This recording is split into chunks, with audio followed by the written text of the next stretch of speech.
edition of the WNBA.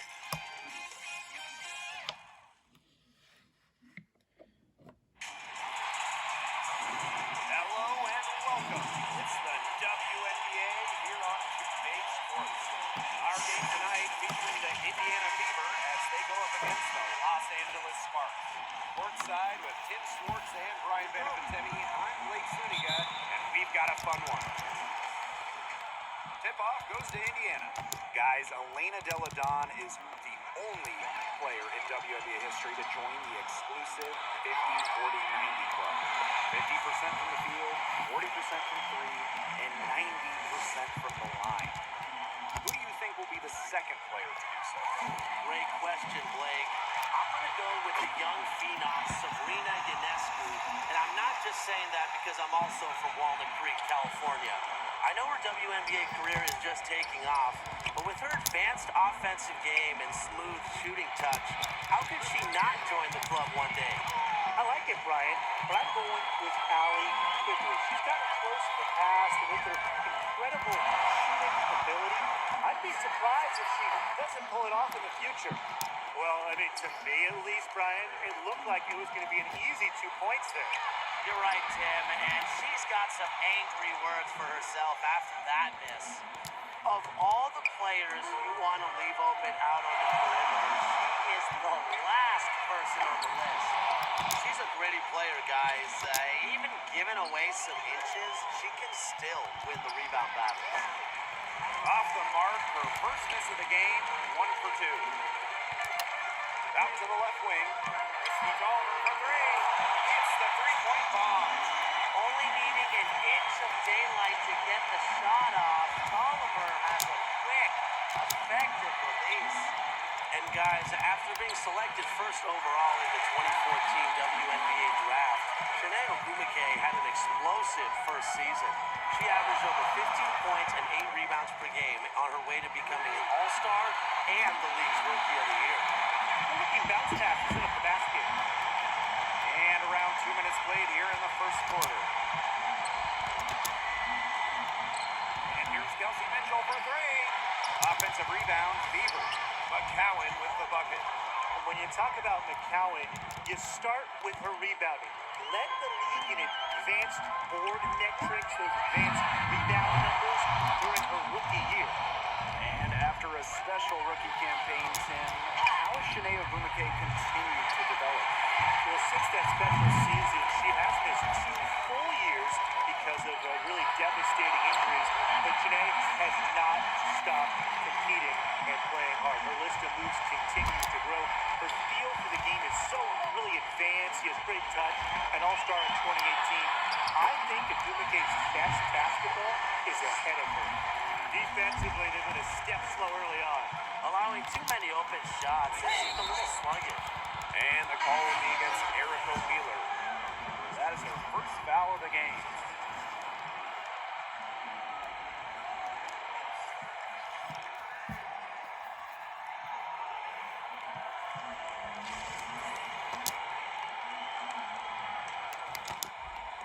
First quarter of play, and we're about 3 minutes in.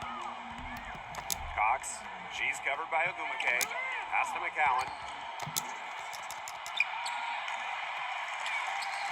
Here's Cox.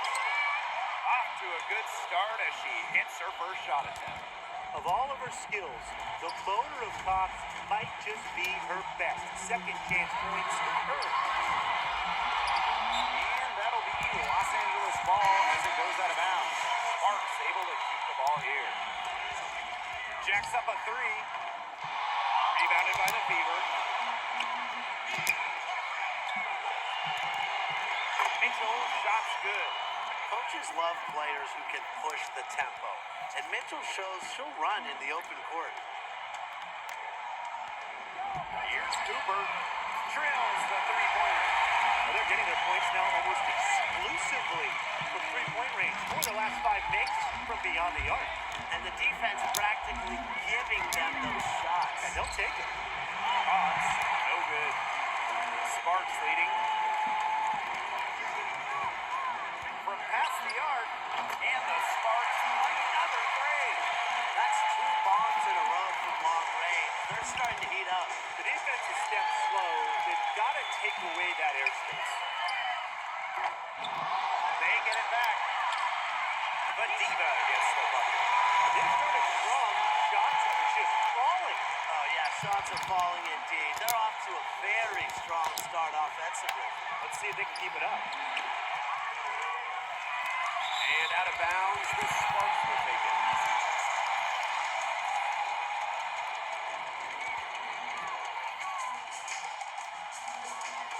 Now Cooper. She has 6. Screens it from beyond the arc. And it's been a pretty rough stretch for them. Yeah, this is an important possession. It's essential they put a stop to this run. Time called here. The Fever decide to talk it over. I think the coach has to be frustrated by their lack of production offensively. And I can't blame them. They're getting the looks, but the shots just aren't falling. And it's at the point where this slump is going to take a mental toll on them. It's a good timeout to try to keep them from getting too discouraged. And they've gotten the looks, they've gotten open, but they just can't get them to fall. Second shot opportunity. McCowan lays it in. They have a narrow edge here rebounding early on, and you wonder what kind of role that's going to play moving forward. Oh, it's such a tight game. Every play counts. Connects from three-point range. The more touches she gets, the more the lead grows. Mitchell outside. And right away, they match it with a three-pointer of their own. And when Mitchell's threes are falling, she's nearly unguardable. There's just so much you have to account for. Another three for the Sparks. And that's what built the early lead. Killer shooting from beyond the arc. And the defense needs to recognize that and get out there on those shooters. Pronto. And as the first quarter wraps up, already a double-digit lead. The Sparks on top. They lead by 18. Let's take a quick break, and then it's on to the second quarter after this. Well, not exactly a neck-and-neck game, but as the second quarter starts, there is plenty of time for a comeback. And quite a position here for the Sparks to be in. What do you guys think? They've made the most of their fast break chances here in the early going. Yeah, tie your shoelaces because they can run, and they've done a good job filling the lanes in transition. Now the Sparks with it. 18 points separating the teams, and that's the biggest lead of the game. Buries the long-range jumper. 12 straight points off the three-pointers, and the D looks shell-shocked. And now that they're rolling from out there, you've got to get it in their jersey and try to deny those looks. Especially how well people shoot threes these days. McCowan with the bucket.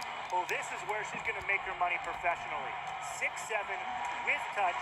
McCowan will score points in the paint for years. Got that one up quick. Boy, right, that's 5 straight made three-pointers. The defense giving up a barrage. Most teams get the message to cover shooters after 1 or 2 wide open threes, but they just aren't figuring it out. You go out there and tell them, Brian. Okay, maybe I will. So it's both teams making substitutions here.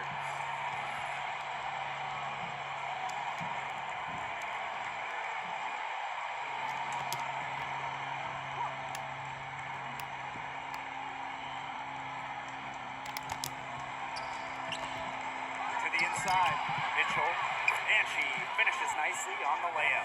And when you think about the best offensive-minded coaches, guys, what do they do that allows their teams to dominate at that end of the floor? Well, personally, Blake, I think the best offensive coaches keep things simple. Are there complexities within their schemes? Of course. But they're not trying to outthink the game. They're simply tailoring their offense to their team's strengths. You nailed it, Tim, and I think balance is also very important. You obviously want to have a solid structure for your team, but you also don't want to do too much and have your players tune you out. Gets a three-pointer to fall. Triples keep on falling, guys. 3 in a row now. These defenders can't stay so soft on the perimeter. She's covered by Tolliver. Pass to Cox. Pulls it from 20. Offensive board. Foul call that time on the way up. After spending her first 8 seasons with the Sparks, Chantel Lavender got a fresh start in 2019 with Chicago, putting up 10 and 7 in a solid first year with the Sky. So both teams changing it up here. And it's the Sparks ball. Here's Wheeler. And the Sparks another three. Well, Erica Wheeler's quickness on the floor is just so impressive. Pulls up and shoots in a flash to stay ahead of the D. And guys, Erica Wheeler has to be one of my favorite stories in the entire WNBA. She went undrafted in the 2013 WNBA draft, but kept working on her game and eventually earned a tryout with the Dream in 2015. Gets it to go from downtown. That's a weapon they've been allowed to use at will today, and they're doing some damage. Yeah, the D struggling to take that away from them. Well, another foul will give her 3 before the half. That's something to keep an eye on. And a little under 2.5 minutes gone by here in this second quarter. Timeout called the Fever. And speaking of Wheeler going undrafted, Tim, just how hard can that be for a player? It can be a really kind of a tough dose of reality, Blake, because no player wants to go undrafted. But I think it put a big chip on her shoulder and motivated her to prove the league wrong, prove all the GMs wrong. And I'd say she did, earning the last laugh when she became a WNBA All-Star in 2019. This offense is really coming around here in the second. Up above 50% shooting now for the game, and they'll definitely take that. It's defensively where they still have work to do. She's having one of the best shooting days that I can remember from outside. And the call will be against Erica Wheeler. That's her third foul of the game. And that's the risk they ran by keeping her on the floor. She picks up her third foul.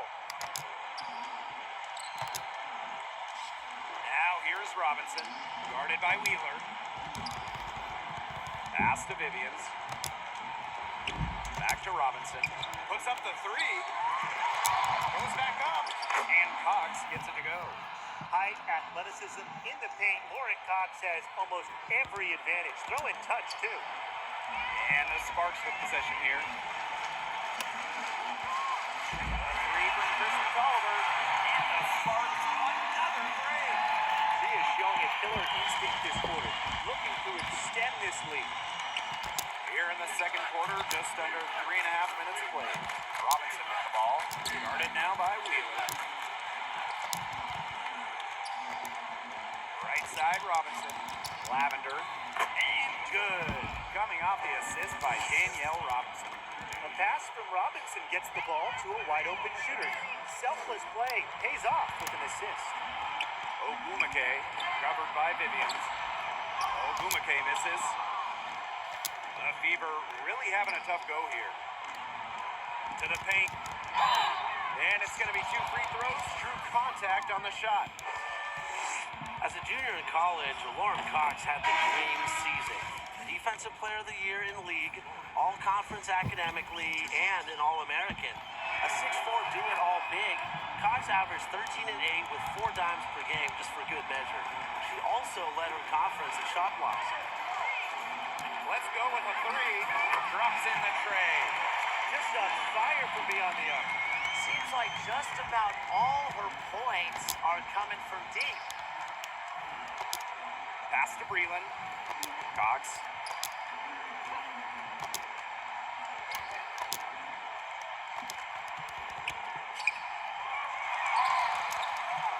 And terrific work on the offensive glass as she picks up 2.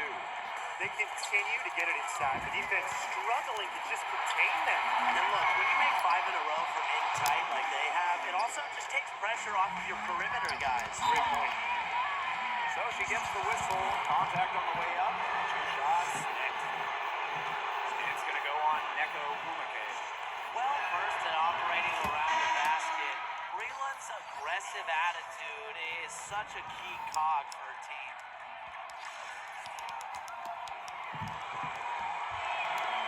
She hits both from the strike. Even though they're trailing, I love the job they've been doing getting to the free throw line and trying to get some easy points. You know, they should stay aggressive. They have to. Not settle. Wheeler, good. Well, After failing to hit a three-pointer in the first quarter, he's already got two here in the second. Mitchell, shots good. What control from Mitchell there. Even with the contact, she stays with it. Have to admire that kind of effort. Here's Wheeler. Another three for the Sparks. Yet another three for her. Once we hit the second quarter, the three's starting to fall down like rain for her. And through one half, it hasn't even been close. The Sparks on top, running away with it. And we will be right back after halftime for the start of the third quarter. See you in just a bit.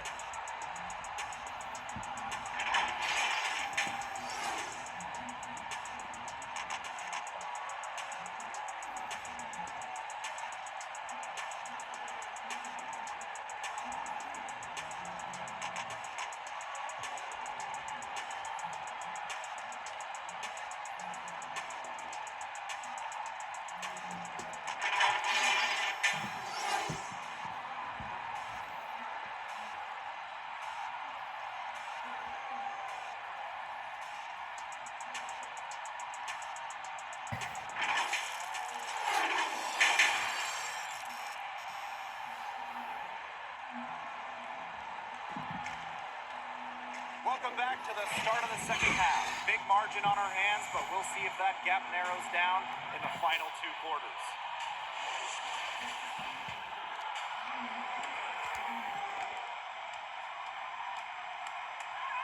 Now here is Tolliver. She's covered by Mitchell. Tolliver, no good. Kelsey Mitchell into the lane. Banked in off the glass. One of the best at using her body to shield defenders, Mitchell has a great ability to slash to the hoop and seal the deal. Here's Wheeler. Sinks the triple. They are wreaking havoc on him with the three-point shot today. The defense unable to stop them even when they've gotten a hand up. It hasn't seemed to matter. Dontel Lavender's got room. And it's off the back of the rim. No good. There's the triple. Another three for the Sparks. Yeah, she's played an important role in her offense today, and really without her, they might not have the lead right now. And with the 2010s in the rearview mirror, who would you name your player of the decade? Well, I like championships, so if we're going to talk championships and who won those titles, you have to go with Maya Moore. 4 rings during the decade with the Lynx, and Moore was also all WNBA in each of the 8 seasons she played during the decade. Well, give me Diana Taurasi. The all-time scoring leader spent most of the decade in her 30s and didn't slow down a bit. Winning a pair of scoring titles, 5 first-team All-WNBA selections, and she also led the Mercury to the 2014 title. Pass to Vivians.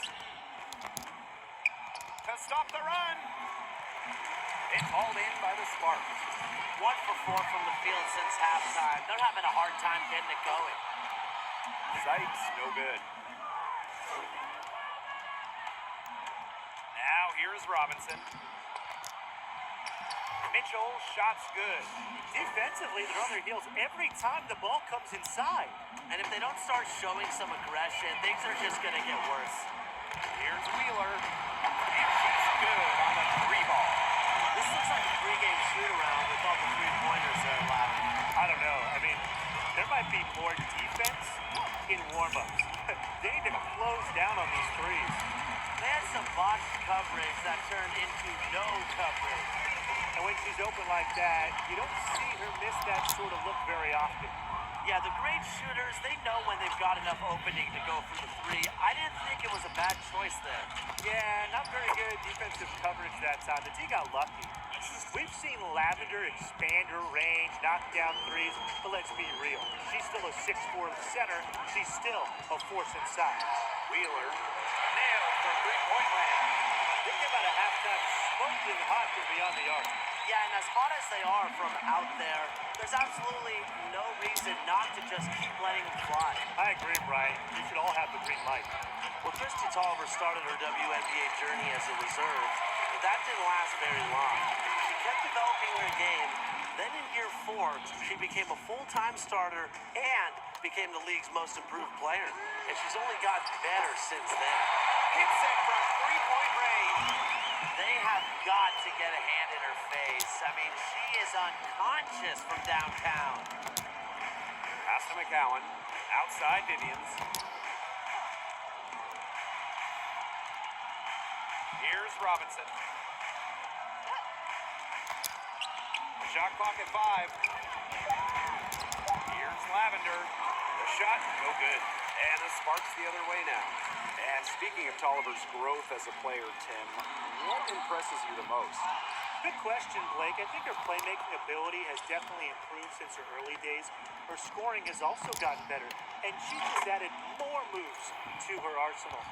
A wide open 3. They need much better communication defensively. Here's Wheeler. Another 3 for the Sparks.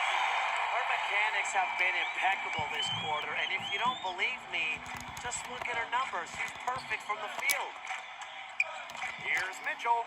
Got it from about 16 feet. There isn't a part of the court that Mitchell won't let it fly. When she hits from the mid-range, it just increases the headache for the D. A 3 from Kristen Tolliver. And the rebound goes to the Fever. Kelsey Mitchell into the lane. And good. Coming off the assist by Danielle Robinson. Just really good awareness right there on the assist. And it's the Sparks ball. Here's Sykes. The three-pointer is on target. She's not afraid to shoot the ball beyond the arc despite a low percentage. Sykes shoots with confidence. Pass to Vivians. The tray. That shot missing. Personally, I am shocked that didn't turn into 3 points. She makes you pay on those nearly every time. Yeah, her touch has deserted her this quarter. Nowhere to be found. Mitchell, shot's good. She's shaken off her cold shooting performance from the first half. Outside Wheeler. Takes the 3. Buries it from three-point range. So skilled offensively. Not only does Wheeler create for others, she creates for herself. And here's Kelsey Mitchell for 3. No good. And 3/4 of play in the books. This one's all but over already. The Sparks on top, just dominating this one. And fourth quarter basketball will be coming your way on 2K Sports right after this. And it's time to bring up the State Farm assist of the game. Well, you can count on her for a couple of pretty assists just like this one each and every night. This one's a beauty.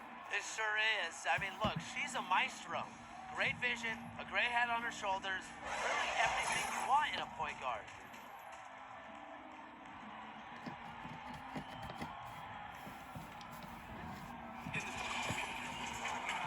And thanks again for joining us. We'll see what happens in the fourth. Now here's Breland. Defense right on him. The 3. Good on the three-point shot.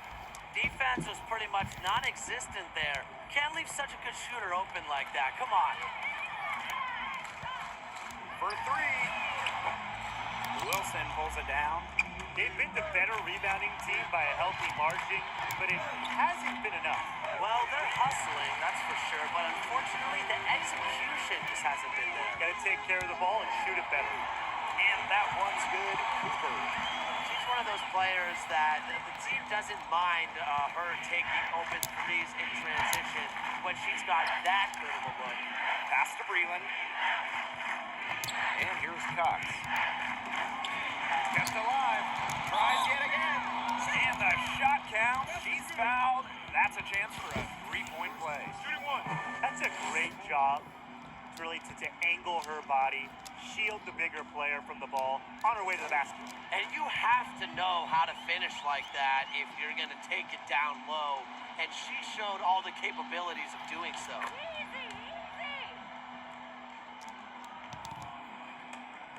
So it's the Sparks now.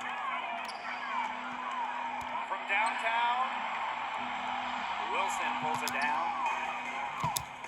And it's the Fever Weaver on the break. And she floats it in for the easy two. Credit the assist on that one. Put herself in a great position to finish that break off. Yeah, and that right there is just a great read of how the play was developing and where the ball was going. Such high basketball IQ. Fires the three. Sinks the three-pointer. A capable distributor who sees the floor well. Breland always keeps her head up. Pass to Vadiva. And she uses the glass on the layup. Very clever passing. She put that ball on a silver platter for her. Here's Wilson. And another three for Indiana. Terrific use of the crossover there to throw the defender off balance. I like that move. Yeah, got her on the wrong foot and blew right by her. She's missing shot after shot after shot from three-point land. This is not a fourth quarter she's going to want to remember. Oh, man, that's one she'd like to have over.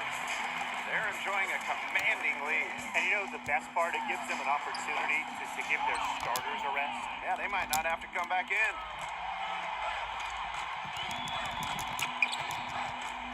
Takes the assist and lays it in. Picked out the pass nicely. Again. Another time. Lackluster transition defense. I can just hear the frustration in your voice, Tim. And look, 7 of the last 10 points they've surrendered have come off the fast break. So, pretty easy to see the problem. Wilson outside. Ball stolen. Here's Vadiva. Beyond the arc. Another three for the Sparks. I'm not sure that was the play they had set up, but it was too good a look to pass up. And she gets it to go. And here's Holmes. Here's Cooper. Misses the three. And it's the Fever ball. Off target with the three. And they've been really controlling this one. Never want to get too complacent, though. And the basket by Holmes. Boy, not too much respect shown to her by the defenders. Here's Wilson. And there's the whistle. Fouled hard on the shot, and we'll go to the line. And she knocks down the first one. And that's good as she hits both shots. And the Sparks with possession here. From outside the arc, another three for the Sparks. Here's the Fever with the ball.